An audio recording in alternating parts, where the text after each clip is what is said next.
Halo, assalamualaikum warahmatullahi wabarakatuh teman-teman. Jumpa lagi di channel ini. Pernah nggak kita berpikir bahwa kok kenapa ya orang kaya yang memiliki bisnis kok uangnya tidak habis-habis ya? Pertanyaannya adalah rahasianya itu apa sih? Nah, sebelum kita lanjut, teman-teman jangan lupa bagi yang belum tekan subscribe, tekan dulu sekalian loncengnya agar tidak ketinggalan informasi dari channel ini.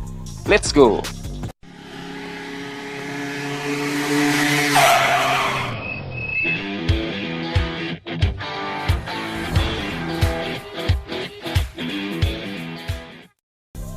Sebelum kita membahas, saya ingin mengajukan pertanyaan ke teman-teman semua. Oke, sekarang kita tes saja diri kita sendiri.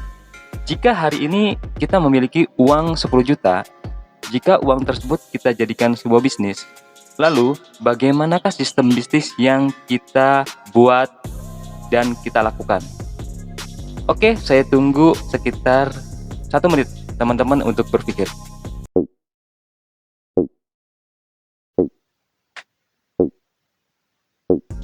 Oke, sudah cukup waktu habis. Jadi yang saya tangkap dari pikiran teman-teman bahwa teman-teman akan membuat bisnis dalam satu bisnis atau dalam satu sektor bisnis, bener nggak? Ada yang ingin bisnis cireng, ada yang bisnis batagor. Kita bungkus cara tersebut dan kita simpan dulu di kantong kita ya. Nah, inilah teman-teman, sekarang kita akan bahas apa yang biasa dilakukan oleh pebisnis yang benar-benar jiwa dan pemikiran bisnis. Teman-teman pasti tahu, beberapa bulan setelah pandemi, banyak UMKM yang sulit percaya akan segala bentuk bisnis karena saat pandemi yang lalu, begitu banyak macam sektor bisnis hancur dan bangkrut berkeping-keping, teman-teman. Lalu, kenapa orang-orang bisnis yang berada di atas, yang orang-orang kaya yang mempunyai bisnis besar tidak bangkrut? Nah, inilah rahasianya teman-teman. Jadi yang pertama adalah ternyata orang ahli di bidang bisnis tidak mudah dan langsung mengeksekusi atau memutuskan investasi dalam sebuah bisnis. Yang mereka lakukan adalah mempelajari situasi pasar dahulu dan risiko terburuk yang akan terjadi. Yang pasti mereka akan mematangkan usaha, jenis usaha apa yang tepat dengan kondisi dan situasional saat ini dan ke depan. Contohnya saja, jika kita jeli, sebenarnya bisnis di bidang digital adalah masa depan. Karena saat ini semua akan dipaksa arah ke digital. Lalu yang kedua adalah, ternyata orang-orang yang ahli bisnis biasanya memiliki pemikiran membagi modalnya ke banyak sektor usaha atau bisnis.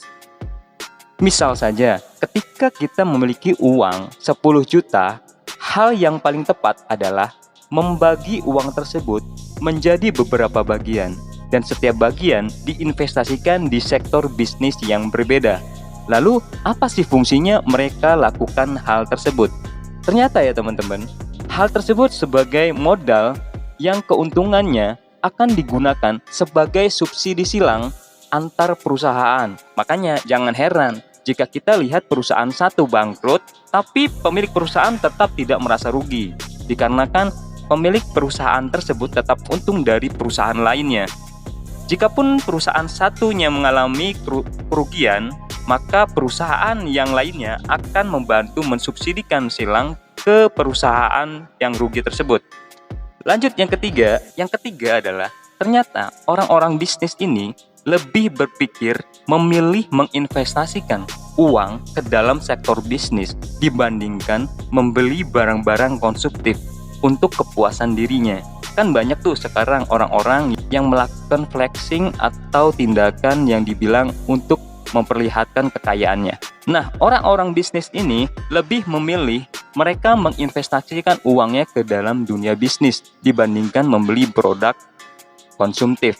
Lah, alasannya mengapa? Karena mereka berpikir bahwa uang investasi akan menghasilkan uang kembali, sedangkan membeli barang konsumtif tidak memberikan penghasilan kembali.